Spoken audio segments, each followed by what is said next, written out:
igual parcial salió porque seguramente si le tomamos algún ejercicio de soldadura, no en el parcial no va a entrar, pero en el examen final, seguramente en estas tablas se las tenemos que proporcionar para que ustedes elijan el cordón de soldadura. Bueno, en el caso anterior era para piezas sometidas a torsión, en este caso es para piezas sometidas a flexión. Bueno, la fórmula, seguimos planteando la misma fórmula, ¿sí? Fuerza sobre área. No hemos puesto ni una integral, ¿sí? Ni una integral doble, ni no hemos puesto una ecuación diferencial, nada. Es la fórmula básica de estabilidad. Eso es todo lo que aplicamos como modelo matemático para la soldadura.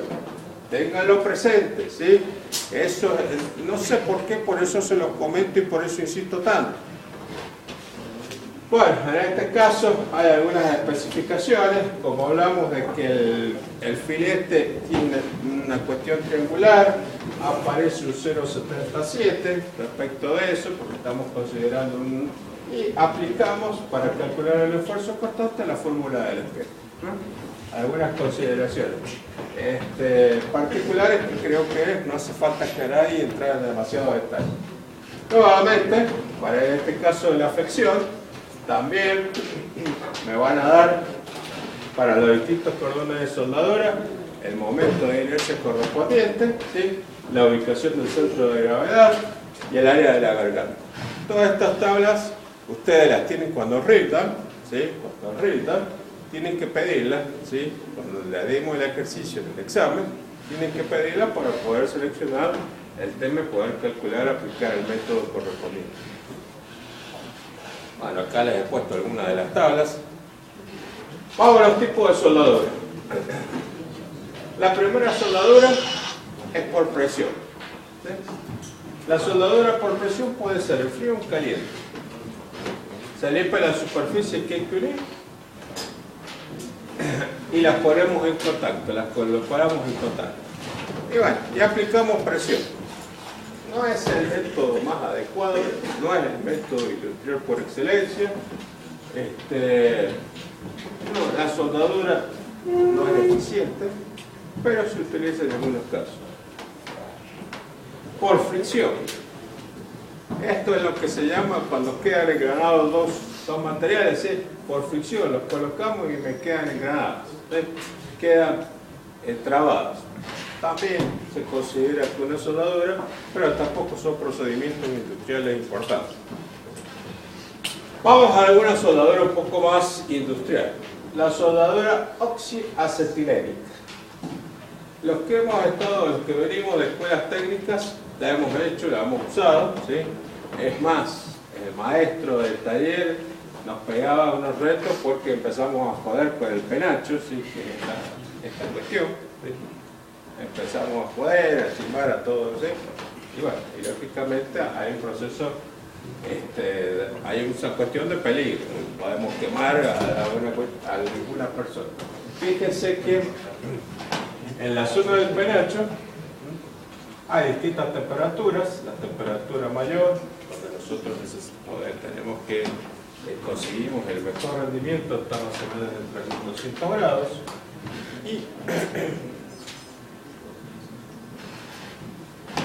Y allá tenemos distintos casos. La llama neutra, ¿sí? Que es la que la normal, ¿sí? Tenemos la llama oxidante, en la cual tenemos más oxígeno, ¿sí? La oxiacetilénica, porque justamente utilizamos oxígeno y utilizamos acetileno, ¿sí? Lo mezclamos, esto viene de un tubo, ¿sí? Las máquinas, no les puse el esquema de la máquina, pero todo viene a través de tubos, acetileno con oxígeno, se mezcla y me forma la combustión correspondiente. Bueno, si tengo mayor oxígeno que acetileno, hablamos de una llama oxidante, ¿sí? Fíjense que el color del penacho también es distinto, y llamamos una llama carburante en la cual tengo más acetileno que oxígeno. De acuerdo a la neutra o normal, es aquella ideal para soldar acero. Esa es la que nosotros necesitamos para soldar acero. A veces las otras dos no tienen la temperatura suficiente para producir y no son adecuadas, ¿sí? O me puede producir mucho escoria, o me puede producir algunos efectos. En este caso, fíjense, acá hay un esquema, este es el metal de aporte, y aquí, como les decía, viene oxígeno y acetileno, ¿sí? Que se combinan, forman la combustión, forman el penacho, funden las dos partes de la pieza, más el material de aporte, y voy haciendo la soldadura correspondiente. Esa es la soldadura oxiacetilénica. Es una soldadura que se utiliza para piezas de no mucho espesor, ¿sí? Para piezas no muy grandes. Si está hecha bien, si está hecha con una llama neutra, queda bien, queda una soldadura resistente. La soldadura por arco eléctrico. Esta es industrial por naturaleza. El arco eléctrico se establece entre el electrodo y entre el material de aporte. Cada uno de ellos actúa como cátodo, actúa como electrodo correspondiente. Como dice acá, se va formando escoria. Tengo que tener en cuenta si acá en esta soldadura está la mano del soldador. Si el electrodo lo pongo muy cerca, se va a generar una zona muy caliente en el punto de soldadura.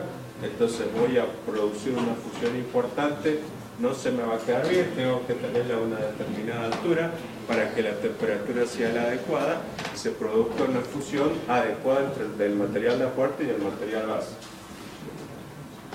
Un sistema de reducido costo, de fácil y rápida utilización y aplicable para toda clase de metales, ¿sí? Es uno de los sistemas más usados a nivel industrial. Consiste en provocar la fusión de los bordes que se desea soldar mediante un calor intenso desarrollado por el arco eléctrico, y a veces necesitamos material de aporte, que el material de aporte es provisto por el electrodo correspondiente. Para que la soldadura presente una penetración eficaz hay que tener en cuenta la longitud del arco, es lo que decíamos, colocar el arco de tal manera de que no esté muy cerca ni tampoco esté demasiado lejos. El operario tiene que ser hábil para mantener el arco a la longitud adecuada. Las temperaturas que se generan son del orden de los 3500 grados. Si está bien hecha, es una soldadura muy buena a nivel industrial, muy resistente, ¿sí? Queda muy bien terminada, pero lógicamente la cuestión está en que coloquemos una situación adecuada y mantengamos, porque si estamos haciendo un cordón de soldadura, debemos mantener la distancia entre el arco y el material base en forma constante. ¿El revestimiento de qué sería? ¿Ah? ¿El revestimiento de qué sería? No es la escoria el revestimiento. No, el revestimiento, ¿dónde dice el revestimiento? El revestimiento de esto es el electrodo. ¿Has visto los electrodos de las soldaduras por arco? Tiene una especie de pasta, ¿sí? Que es el material de aporte. Eso es lo que se llama como revestimiento. Y hay soldadura, o sea, el proceso de soldadura de este tipo posiblemente se oxide, o sea, hay presencia de oxígeno acá. Por lo tanto, puede ser que se oxide la soldadura, el cordón de soldadura. Entonces, si se oxida, podemos tener algún problema así por efecto de la oxidación. Por lo tanto, en ese caso se utilizan aquellos procesos de atmósfera inerte. Se genera en el punto de contacto donde estoy, en el punto de soldadura, se genera una especie de campana en la cual el oxígeno prácticamente no hay oxígeno. Entonces, hablamos de una atmósfera inerte. Y los métodos que se utilizan son los métodos que se conocen como métodos TIC. ¿Por qué? Porque tiene un electrodo de wolframio o tungsteno, ¿sí? La sigla es tungsteno inert gas, ¿sí? Proceso con tungsteno, con gas inerte, se genera alrededor como una especie de campana protectora de tal manera que el oxígeno no esté presente y el arco de soldadura no se oxide, ¿sí? Eso desde ya hay que utilizarlo en los procesos industriales porque la oxidación también me provoca inconvenientes en el cordón de soldadura. Y el otro método son los métodos MIC y MAC. Se sustituye el electrodo refractario de tungsteno o wolframio, ¿sí? Por un hilo de alambre continuo. Acá está más o menos el esquema de la máquina correspondiente y sin revestimiento que se hace llegar a la pistola junto con el gas. Según sea el gas que recibe, tenemos el nombre de Metal Inert Gas o Metal Active Gas. Si se utiliza anhídrido carbónico, que es más económico, el anhídrido carbónico. Son procesos básicamente en los cuales genero en el punto de soldadura una especie de campana en donde el oxígeno no está presente. Y de esa manera evito la oxidación del cordón de soldadura. Eso es lo que tienen los procesos estos. Por supuesto, son mucho más. Hay protocolos, hay procedimientos para realizar este proceso de soldadura. Creo que con esto, el que se dedique o esté específicamente en alguna empresa donde necesite soldar, bueno, es que lea la norma AWS y profundizar un poco más, ¿sí? Creo que con esto ustedes les sirven para por lo menos que sepan que existe. Las ventajas y limitaciones de los procesos MIG y MAC. Alimentación continua del material de aporte, porque es el alambre. Si tengo alambre, entonces directamente voy aportando de forma continua el material de aporte. No deja escoria. Prácticamente la escoria también en el proceso justamente se genera porque hay oxidación del cordón de soldadura. Se pueden conseguir altas velocidades de soldadura porque directamente si yo tengo cancha voy moviendo el electrodo y como tengo material continuo de aporte permanentemente puedo hacerlo rápidamente, consigo una alta velocidad. Mayor tasa de deposición, es más continuo, hay mayor material de aporte, entonces voy colocando tasa de deposición a la vez que voy colocando mayor material de aporte en el cordón de soldadura más rápidamente. Es posible soldar en cualquier posición, de arriba, vertical, horizontal, con una cierta inclinación. Puede ser utilizado en la mayoría de las aleaciones comerciales. El equipo es relativamente más complejo y costoso, es menos importante. Bueno, el equipo básicamente esto que está acá, sí, indudablemente que no es un equipo para estar trasladando al campo, es más un equipo para hacerlo en fábrica. El arco debe ser protegido de la corriente de aire que pueda reemplazar el gas de protección. Lógicamente, como dije, se forma una especie de nube, ¿sí? Si yo tengo circulación de aire, esa nube me la va a correr, entonces voy a tener proceso de oxidación, por eso tengo que estar, dice que debe estar protegido, y requiere limpieza del material base.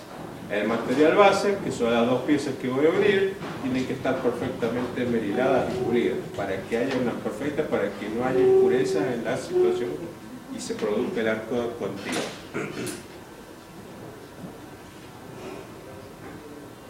La soldadura aluminotérmica.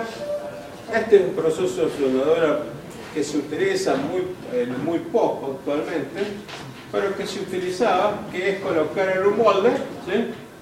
Acá colocar en un molde material fundido y relleno ese molde de material. Actualmente a nivel industrial no se utiliza, son algunas soldaduras que han quedado y que se prolongan en talleres muy pequeños, ¿sí? Directamente uno las dos piezas, coloco el molde y lo relleno con material fundido. La puse porque en algún tallercito muy pequeño viejo se puede conseguir. La soldadura por resistencia eléctrica, esta se utiliza mucho en la industria automotriz, para unir las distintas partes que forman el vehículo, ¿sí? ¿En qué consiste esto? Y colocar dos electrodos. Quiero unir estas dos partes, estas dos piezas, y establecer un arco eléctrico por inducción, ¿sí? Entre estos dos vamos a producir una temperatura importante y se va a producir una fusión de los materiales directamente. Esto se utiliza en todo lo que es industria automotriz, ¿sí? Para soldar por puntos. Esa es la soldadura de punto que le llaman. Exactamente. Acá está soldadura por puntos. En los talleres de hojalatería. En la escuela de taller de hojalatería usábamos eso para hacer ¿La soldadura por puntos? Ajá, para armar. Puede ser. No, en mi época directamente soldábamos con los acetilenos. Sí, el carrito de galvanizado.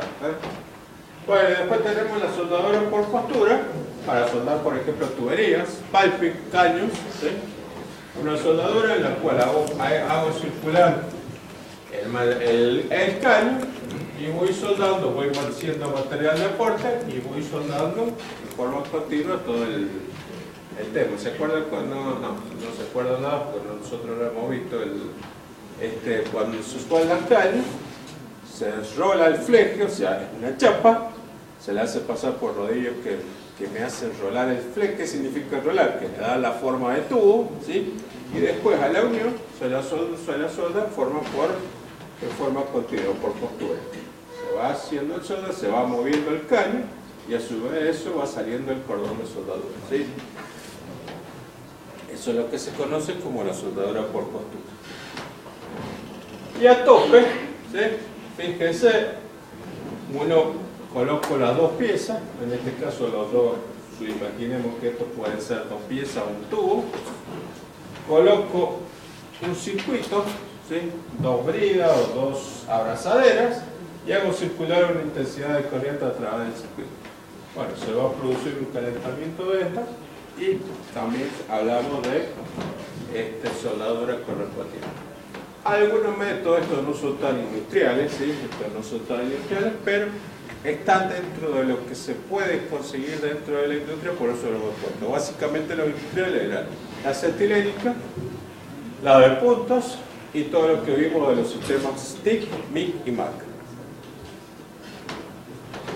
Para preparar la soldadura hay que hacer algunas tareas, ¿sí? No se puede soldar, venir uno la pieza y le meto el cordón de soldadura, ¿sí?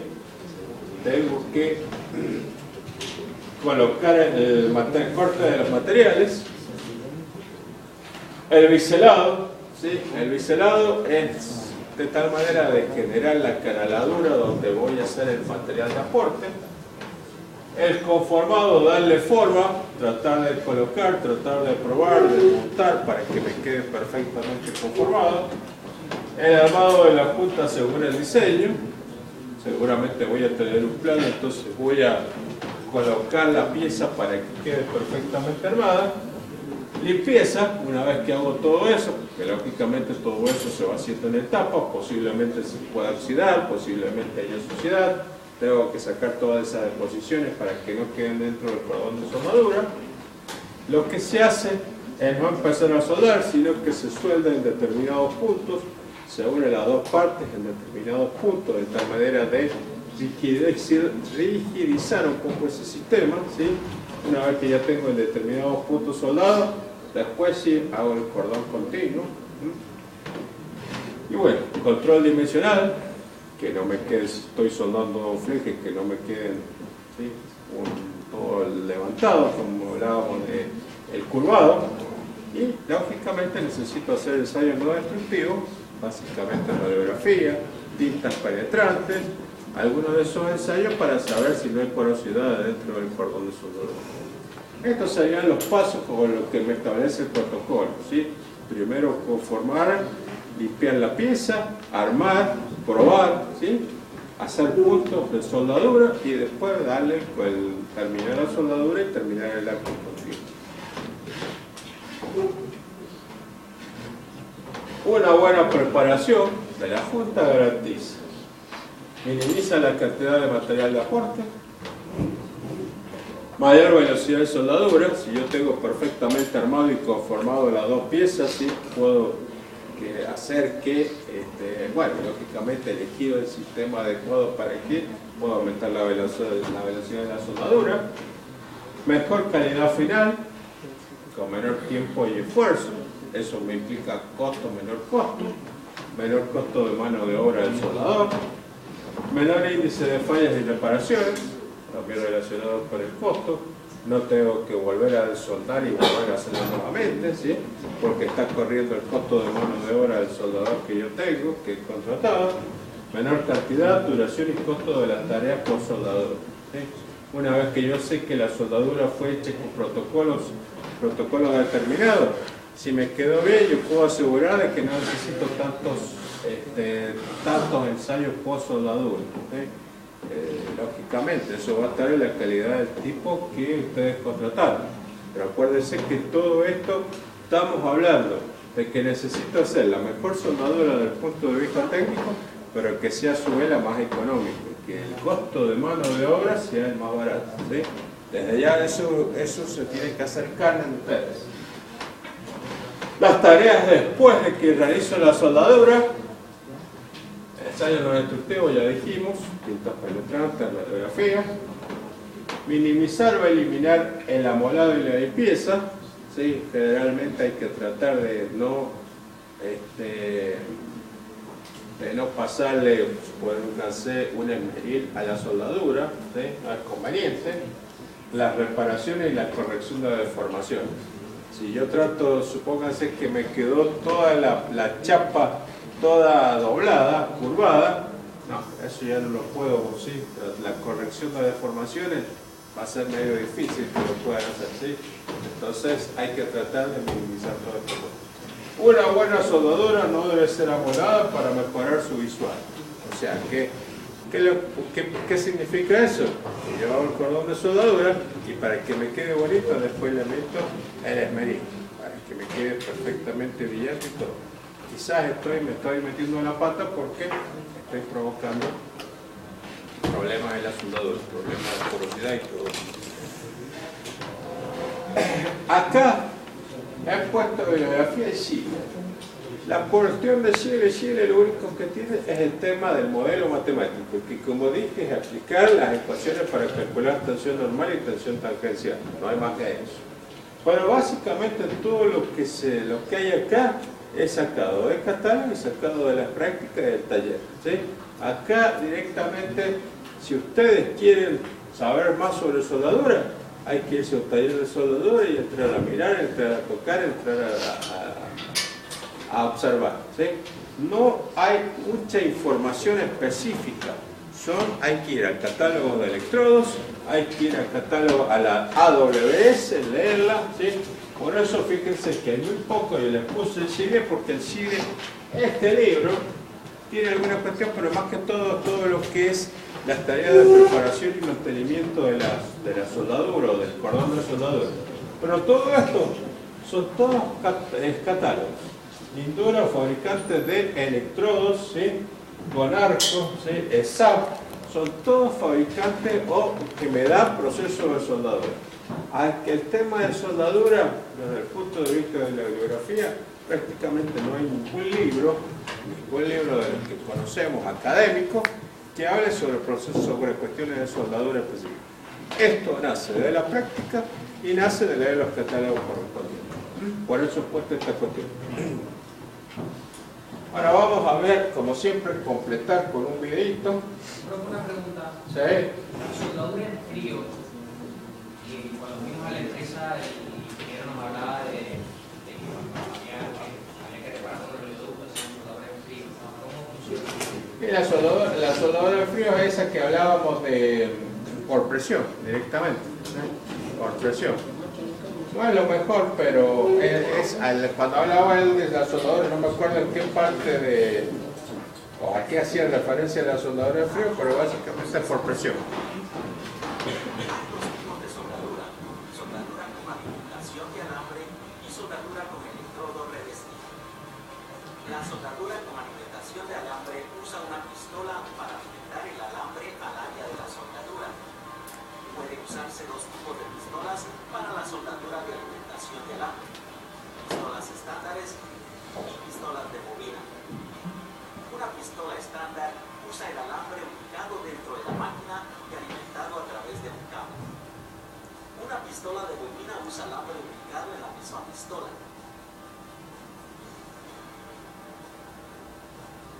En la soldadura con alimentación de alambre, cuando se acciona el disparador de la pistola, se crea un arco en la punta de la pistola entre el alambre y el metal a ser unido. El alambre se funde para llenar la punta. Al accionar el disparador se libera más alambre al área de soldadura. El tipo de alambre determina la configuración de la máquina de soldar.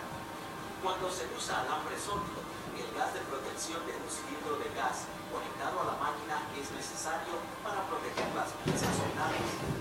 Esto también es conocido como soldadura con gas inerte metálico. Cuando se usa el alambre de núcleo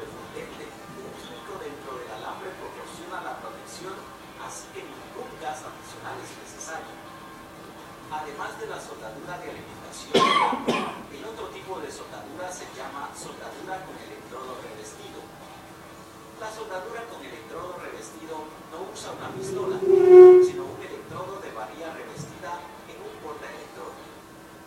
El arco se crea entre la punta del electrodo revestido y el metal.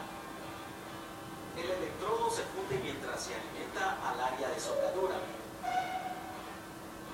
No se usa ningún gas de protección adicional cuando se hace soldadura con electrodo revestido. Los electrodos de varilla son revestidos con sustancias químicas que son liberadas cuando se funden para crear la protección. Chicos, hacemos un descansito.